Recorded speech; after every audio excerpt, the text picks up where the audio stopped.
എല്ലാവർക്കും നമസ്കാരം. കഴിഞ്ഞ ദിവസേ ഒരു ക്ലാസ് ഉണ്ടായിരുന്നു. ക്ലാസ് നടക്കുന്നതിനിടയിൽ അധ്യാപകൻ നമ്മളോടായിട്ട് ഒരു ചോദ്യം ചോദിച്ചു. നിങ്ങളെല്ലാവരും പ്രസവിച്ച കുഞ്ഞുങ്ങളുടെ അമ്മമാരാണല്ലോ, അപ്പോൾ ഉത്തരം പറയൂ എന്ന് പറഞ്ഞിട്ടായിരുന്നു ചോദ്യം ചോദിച്ചത്. ചോദ്യം ഇതാണ്: ഒരു അമ്മയുടെ ഗർഭാവസ്ഥയിൽ കുഞ്ഞിൻ്റെ ഏതൊക്കെ ഇന്ദ്രിയങ്ങൾ, പഞ്ചേന്ദ്രിയങ്ങൾ വർക്ക് ചെയ്യുമെന്നുള്ളതായിരുന്നു ചോദ്യം. അപ്പോൾ ഉത്തരം എന്നോടായിട്ട് ചോദ്യം വന്നു.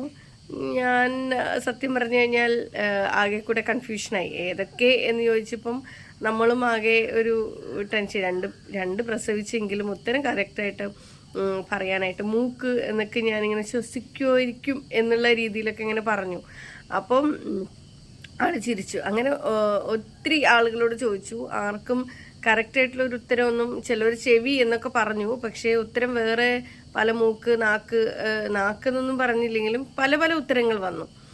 സത്യം പറഞ്ഞു കഴിഞ്ഞാൽ 2 പേരെ പ്രസവിച്ചിട്ടും ഈ ഉത്തരം കറക്റ്റായിട്ട് പറയാതെ വന്നതിൽ എനിക്ക് ഭയങ്കര നാണക്കേടൊക്കെ തോന്നി കേട്ടോ. അപ്പോൾ സർ പറഞ്ഞു, പഞ്ചേന്ദ്രിയങ്ങളിൽ ചെവി മാത്രമേ കുട്ടിയുടെ ഗർഭാവസ്ഥയിൽ വർക്ക് ചെയ്യത്തുള്ളൂ, ബാക്കി ഇന്ദ്രിയങ്ങളൊന്നും തന്നെ വർക്ക് ചെയ്യത്തില്ല.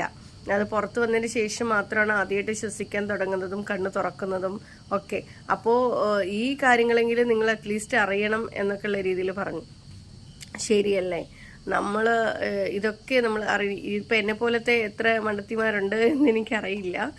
സത്യം പറഞ്ഞു കഴിഞ്ഞാൽ എനിക്കും ഇത് ആദ്യത്തെ അറിവായിരുന്നു. അപ്പം അതുകൊണ്ടാണ് പാട്ട് കേൾക്കണമെന്നും പാട്ട് കേൾപ്പിച്ചു കൊടുക്കണമെന്നും ഈ അമ്പലങ്ങളുടെ അവിടെയിൽ വെടിശബ്ദങ്ങൾ കേൾക്കുന്ന സ്ഥലത്ത് ഗർഭിണികളോട് പോകരുതെന്ന് പറയുന്നതും ഒക്കെ ഈ കുഞ്ഞിൻ്റെ ഗർഭാവസ്ഥയിൽ ചെവി കേൾക്കുന്നത് കൊണ്ട് തന്നെയാണ് എന്നാണ് ഈ അധ്യാപകൻ നമ്മളോട് പറഞ്ഞിട്ടുള്ളത്.